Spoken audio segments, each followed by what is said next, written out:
शुरुआत ममता बनर्जी से करते हैं। इंडिया ब्लॉक में आज की तारीख में ममता बनर्जी सबसे इंपॉर्टेंट कैरेक्टर हो गई हैं। आज इंडिया ब्लॉक की बैठक में सबसे ज्यादा सुर्खियों में ममता बनर्जी रही। लेकिन जिस वक्त ममता बनर्जी इंडिया ब्लॉक के नेताओं से दिल्ली में मिल रही थी, उसी वक्त हमारे उच्च सूत्रों ने हमको बताया कि टीएमसी के 21 सांसदों ने स्पीकर ओम बिरला को चिट्ठी लिखकर खुद को एक अलग संसद में गुट की मान्यता देने की मांग कर दी है। कांग्रेस की पूर्व अध्यक्ष सोनिया गांधी से जिस वक्त ममता बनर्जी गले मिल रही थी दिल्ली में, मानो पुराने सारे गिले शिकवे उस आलिंगन में धुल जाएंगे, उसी वक्त कुछ ऐसा हो रहा था। उससे ममता बनर्जी को अपनी बढ़ती मुश्किलों का एहसास हो गया था। जहां इंडिया ब्लॉक की खुली बैठक में ममता बनर्जी बंगाल में अपनी खोई जमीन हासिल करने के लिए नई रणनीति पर जद्दोजहद कर रही थी, उसी समय 9 मोतीलाल नेहरू मार्ग पर स्थित केंद्रीय मंत्री भूपेंद्र यादव के आवास पर टीएमसी के बागी 10 सांसदों की एक सीक्रेट मीटिंग चल रही थी, ऐसा पता चला। उन सांसदों में शामिल जो लोग थे उनके नाम आप जान लीजिए, कौन कौन बागी हो रहे हैं। काकोली घोष दस्तीदार का नाम उसमें एक है, जगदीश चंद्र वर्मा है, पार्थ भौमिक है, बापी हलदार हैं, प्रसून बनर्जी हैं, अरूप चक्रवर्ती हैं, असित कुमार मल हैं, सुखेंदु शेखर रॉय हैं, जून मालिया हैं, कालीबड़ा सोरेन हैं, शताब्दी रॉय हैं। इन 10 में से 9 सांसद लोकसभा के सदस्य हैं, सिर्फ असित मालिकी राज्यसभा के वो सांसद हैं। जब पार्टी में मची टूट फूट पर इंडिया ब्लॉक के नेताओं की प्रेस कॉन्फ्रेंस दिल्ली में चल रही थी, ममता बनर्जी से इस बारे में पत्रकारों ने सवाल पूछे, तब देखिए ममता बनर्जी ने फिर वही तेवर दिखाए जिसके लिए वो जानी जाती हैं, रूठ कर चली गई। धन्यवाद, थैंक यू, धन्यवाद, थैंक यू।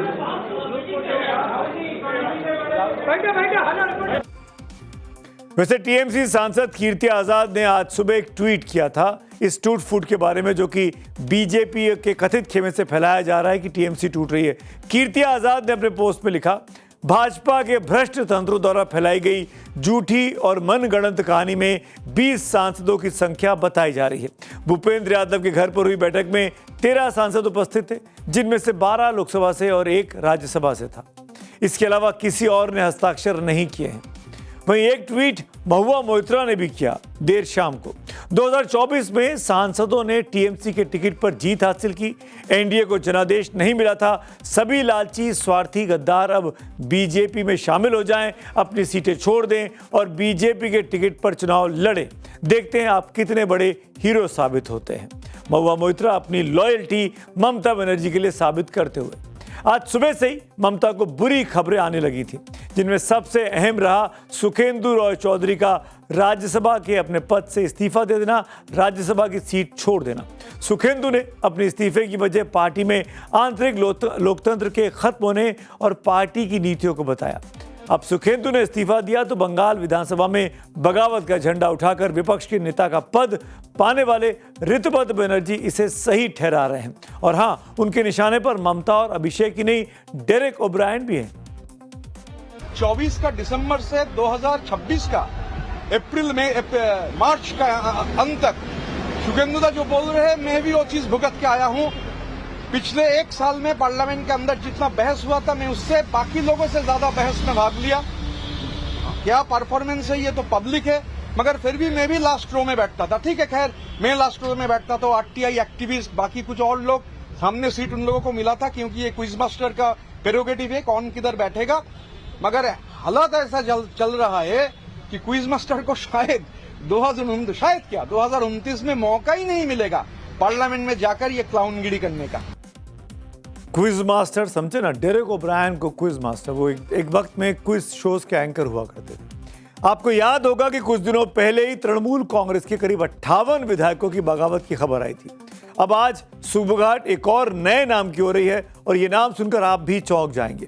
एक वक्त ममता बनर्जी के बेहद करीबी माने जाने वाले, उनकी सरकार में मंत्री रहे और कोलकाता में लंबे समय तक मेयर के पद पर रहे विधायक फिराद हाकिम, जिनको बॉबी हाकिम के नाम से भी जानते हैं, वो आज जब विधानसभा पहुंचे तो खबर आई कि वो ऋतुपत बनर्जी के खेमे से मुलाकात कर रहे हैं। ममता बनर्जी दिल्ली में दोस्ती कर रही थी इंडिया ब्लॉक के साथ, तो वहां उनके अपने बहुत करीबी फिराद हाकिम बागी खेमे ऋतुपत बनर्जी के साथ देखे गए, ऐसा बताया गया। तो सवाल है कि क्या वो भी बागी खेमे में शामिल होने जा रहे हैं? अगर ऐसा हुआ तो ये ममता बनर्जी के लिए बहुत बड़ा झटका होने वाला है। वैसे इंडिया ब्लॉक की बैठक में ममता बनर्जी के अपने मुद्दे थे, लेकिन सार्वजनिक तौर पर चर्चा हुई केंद्र सरकार की नीतियों पर उठते सवालों की। इंडिया ब्लॉक इस पर माथापच्ची करता रहा कि बीजेपी की बढ़ती सत्ता की ताकत को रोके कैसे और खुद को राजनीतिक तौर पर मजबूत कैसे बनाए रखें, अपना रेलेवेंस कैसे साबित करें। जमाने के सामने ये मुद्दे पेश किए गए कि गरीबी, बेरोजगारी, शिक्षा के सवालों पर सरकार विफल रही है, लेकिन विपक्ष की चिंता देश के साथ साथ अपनी बेरोजगारी भी दूर करने की है। शिक्षा मंत्री को तत्काल इस्तीफे की हम मांग कर रहे हैं, वो इस्तीफा देना चाहिए, क्योंकि उनके कार्यकाल में नीट और सीबीएसई परीक्षाओं में शामिल लाखों युवकों के साथ विश्वासघात हुआ है। आज लाखों युवा आज रस्तों पे खड़े हुए हैं। कांग्रेस अध्यक्ष मल्लिकार्जुन खड़गे ने सीबीएसई और नीट के पेपर लीक के मुद्दे को उठाकर नौजवानों के आक्रोश और छात्रों की परेशानी के तार छेड़ दिए। खड़गे ने इंडिया ब्लॉक की तरफ से 5 बड़े फैसलों का आज इस मीटिंग के बाद ऐलान किया, जहां पर ये सभी पार्टियां एक साथ हैं। 23 पार्टियों का समूह है। पहला मुद्दा वोट लूट, चुनाव में धांधली और एसआईआर से जुड़े मुद्दों पर जल्द ही चीफ जस्टिस ऑफ इंडिया को एक पत्र लिखा जाएगा। दूसरा मुद्दा नीट और सीबीएसई परीक्षा विवाद को लेकर शिक्षा मंत्री धर्मेंद्र प्रधान के तत्काल इस्तीफे की मांग की जाएगी। तीसरा मुद्दा बेरोजगारी, महंगाई, किसानों के मुद्दों और अत्याचारों पर चर्चा के लिए केंद्र सरकार से सर्वदलीय बैठक बुलाने की मांग की गई है। चौथा मुद्दा सभी विपक्षी दल हर 2 महीने में बैठक करेंगे। अगली बैठक हैदराबाद में होगी, ये भी आज तय हुआ। और 5वां मुद्दा मॉनसून सत्र के दौरान संसद में विपक्षी दलों का समन्वय जारी रहेगा और रोजाना रणनीतिक बैठकें होती रहेंगी। यानी इंडिया ब्लॉक इंटैक्ट है, ये दिखाया गया।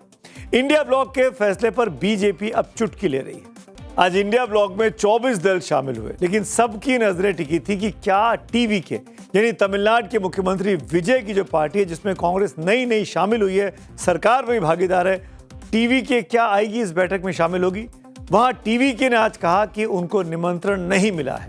दूसरी तरफ इंडिया ब्लॉक की तरफ से कहा गया कि इसमें शामिल उन्हीं दलों को किया गया जिनके सांसद हैं, यानी केवल सांसदों के लिए संसद के स्तर पर यह कोऑर्डिनेशन है, रीजनल स्तर पर अभी नहीं बना है। तीसरी तरफ डीएमके का इस बैठक में नहीं होना इस गठबंधन में सबसे बड़ी दरार को भी दिखाता है। तमिलनाडु चुनाव के बाद कांग्रेस ने जैसे ही विजय को समर्थन का ऐलान कर दिया था, उनकी सरकार में शामिल हो गए थे, वैसे ही डीएमके जो कि चुनाव हारी थी, स्टालिन की पार्टी, वो बिदक गई थी और उसके साथ ही कांग्रेस का 22 साल पुराना रिश्ता भी चटक गया था। शरद पवार जैसे सीनियर नेता डीएमके के नहीं होने को चिंता का विषय बताते हैं, तो पहले ही गठबंधन से निकाल चुकी आम आदमी पार्टी कांग्रेस को सवालों के चक्रव्यूह में अब घेर रही है। अब देखिए, डीएमके उनका एक परंपरागत मित्र था और उनको बिना विश्वास में लिए जिस तरह से उन्होंने टीबी का समर्थन किया, इससे उनके मन में नाराजगी है, जो कि स्वाभाविक है, किसी भी दल को होगी। मतलब एकता है या अनेकता है, ये साबित ही नहीं हो पा रहा है कि इंडिया ब्लॉक में है क्या कुछ, क्योंकि बहुत से खटास की बातें भी सामने आ रही हैं, भले ही चेहरा दिखाया जा रहा है कि हम सब एक हैं।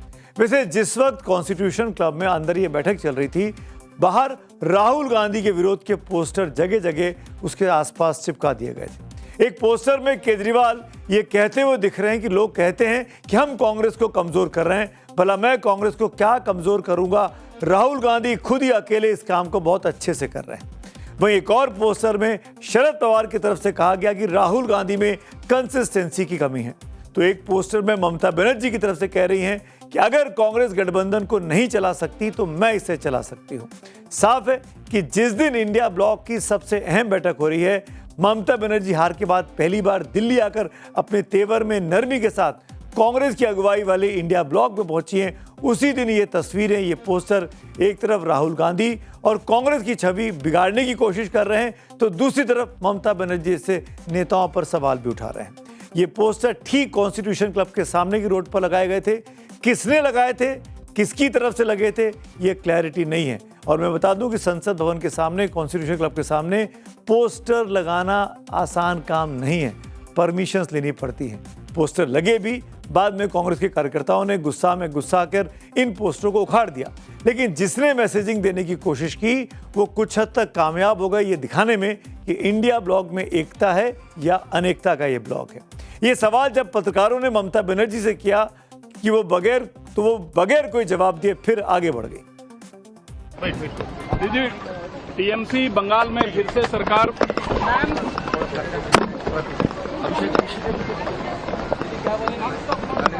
राजू सर आज की मीटिंग का कोर एजेंडा क्या होगा? अभिषेक सर जाने दो यार आराम से। अभिषेक सर। संजय राउत राहुल गांधी पर सवाल उठाने वालों पर सवाल उठा रहे हैं। वैसे राहुल गांधी पर सवाल तो ममता और केजरीवाल ने उठाए ही थे। आज ममता बड़ी दरकार के साथ इंडिया ब्लॉक की बैठक में पहुंची, सोनिया गांधी के साथ गले मिली, दिखाया कि सब कुछ समान है। तो अरविंद केजरीवाल पहले से ही इंडिया ब्लॉक से बाहर हो चुके हैं। हालांकि ममता और केजरीवाल के सियासी दावों से ही इंडिया ब्लॉक का खेल करीब 2.5 साल पहले खराब हो गया था। याद करिए 2024 में लोकसभा चुनाव से पहले की बात है, इंडिया ब्लॉक की बैठक में नीतीश कुमार को संयोजक बनाने पर सहमति बन गई थी, लेकिन लंगड़ी मार दी थी ममता बनर्जी और अरविंद केजरीवाल ने। दोनों ने दलित कार्ड चलते हुए खड़गे का नाम आगे कर दिया कि किसी दलित को बनाया जाना चाहिए संयोजक। नतीजा ये हुआ कि खिन्न होकर नीतीश कुमार नाराज हो गए इंडिया ब्लॉक से और वापस बीजेपी के पाले में चले गए। हालांकि राजनीति का खेल देखिए कि नीतीश कुमार सत्ता में तो हैं, लेकिन मुख्यमंत्री अब नहीं बचे, जबकि ममता और केजरीवाल अपने चुनाव हार कर पूर्व सीएम बन चुके हैं और मजबूरी में इंडिया ब्लॉक के साथ अब दिखना चाहते हैं। कल कोलकाता से दिल्ली पहुंची ममता तो भतीजे अभिषेक बनर्जी के साथ अरविंद केजरीवाल से मुलाकात करने पहुंची थी। वो जानते थे कि अरविंद केजरीवाल की तो इंडिया ब्लॉक में आएंगे नहीं, इसीलिए उनके घर जाकर अलग से उन्होंने मुलाकात की। ये मुलाकात इसलिए अहम है कि ममता इंडिया ब्लॉक की बैठक के लिए दिल्ली आई थी और केजरीवाल उस ब्लॉक में नहीं है। इंडिया ब्लॉक में बंगाल की हार का मातम है और उसके एक प्रमुख दल टीएमसी पर इन दिनों तोड़ फोड़ के बादल सबसे ज्यादा गरज रहे हैं। लेकिन मायूसी एनडीए में भी है। राज्यसभा और विधान परिषद के जो चुनाव अनाउंस हुए हैं, मैं बिहार की एक पार्टी का नाम कर रहा हूं, राष्ट्रीय लोक मोर्चा की पार्टी, जो कि उपेंद्र कुशवाहा की पार्टी है। राष्ट्रीय लोक मोर्चा के अध्यक्ष उपेंद्र कुशवाहा के बेटे दीपक प्रकाश को विधान परिषद की सीट नहीं मिल पाई है। दीपक प्रकाश इस वक्त बिहार सरकार में मंत्री भी हैं। इस पर भी उपेंद्र कुशवाहा ने कहा कि वो नाराज नहीं हैं, लेकिन क्या उनके बेटे मंत्री पद से इस्तीफा देंगे? तो क्या कहा उपेंद्र कुशवाहा ने, सुन लीजिए। अरे मंत्री जब तक एनडीए के नेता सब लोगों ने मिलकर बनाया है, जब तक के लिए बनाया है बने रहेगा। सर बातचीत का कोई प्रयास किया गया है बीजेपी के नेता से? वो कब तक सर सदन की सदस्यता कब तक? अरे सदन की सदस्यता जब आवश्यकता होगी वो हो जाएगी, उसके लिए क्या चिंता है। उपेंद्र कुशवाहा के पास एनडीए में रहने के अलावा अब कोई विकल्प ही नहीं बचा, इसीलिए चेहरे पर मायूसी है पर मुस्कुराहट के साथ बात कर रहे थे। जब पहली बार ही उनके बेटे को मंत्री बनाया गया था तो 4 में से 3 विधायक बागी हो गए थे। उनके बीजेपी में जाने की खबरें आने लगी थी। उनमें से एक विधायक को प्रदेश अध्यक्ष बनाकर किसी तरह उपेंद्र कुशवाहा ने मामले को तब रफा दफा किया था। ये तब की बात है जब नीतीश कुमार मुख्यमंत्री बने थे, चुनावों के ठीक बाद। लेकिन अब बीजेपी ने कुशवाहा समुदाय से आने वाले सम्राट चौधरी को ही अपना मुख्यमंत्री बना दिया। नीतीश कुमार को राज्यसभा भेज दिया। उपेंद्र कुशवाहा के लिए संभावनाओं का दरवाजा एक तरीके से बिहार में बंद कर दिया। यानी उपेंद्र कुशवाहा सब कुछ सह तो सकते हैं लेकिन कुछ कह नहीं सकते। दूसरी तरफ बीजेपी ने राज्यसभा की 2 सीटों पर भी कांग्रेस की मुश्किलें और बढ़ा दी है। झारखंड में राज्यसभा की 2 सीटों के लिए चुनाव होने हैं। वहां पर एक सीट पर 28 विधायकों की वोटों की जरूरत है। इसमें इंडिया ब्लॉक के पास 56 विधायक हैं। इसमें जेएमएम और कांग्रेस दोनों दलों के उम्मीदवार जीत सकते हैं। कांग्रेस ने खड़गे के करीबी प्रणब झा को उम्मीदवार बनाया, लेकिन उनकी मुश्किलें बीजेपी ने बढ़ा दी हैं। एनडीए के पास 24 विधायकों की ताकत है। बीजेपी ने ऐलान कर दिया है कि वो निर्दलीय उम्मीदवार और जाने माने उद्योगपति परिमल नाथवानी को अपना समर्थन देंगे। ऐसे में अगर नाथवानी ने 4 और विधायकों के वोटों का इंतजाम कर लिया तो कांग्रेस के प्रणब झा की उम्मीदें की जो दिक्कतें हैं वो बढ़ सकती है, उनकी उम्मीदों पर पानी फिर सकता है। इसी तरीके से अगर मध्य प्रदेश की बात करूं तो वहां पर 3 सीटों पर राज्यसभा के चुनाव होने, वहां एक उम्मीदवार के लिए 58 वोट चाहिए। कांग्रेस ने मीनाक्षी नटराजन, जो कि पूर्व सांसद रही हैं, राहुल गांधी की करीबी हैं, उनको राज्यसभा के चुनाव में मैदान में उतारा। जिनकी जीत एक तरीके से पक्की मानी जा रही थी, क्योंकि कांग्रेस के पास 64 विधायक है। लेकिन बीजेपी ने पहले तो 2 उम्मीदवार उतारे जिन्हें 116 वोट की जरूरत है, उसके पास 48 वोट बच रहे थे। बीजेपी ने कल देर रात अचानक अपना तीसरा उम्मीदवार महेश केवट को भी इस चुनावी मैदान में उतार दिया। अब अगर बीजेपी ने 10 और वोट हासिल कर लिए, जुगाड़ कर लिया, तो मीनाक्षी नटराजन जो कि कांग्रेस की उम्मीदवार हैं, उनके राज्यसभा में पहुंचने की उम्मीदें दम तोड़ सकती हैं।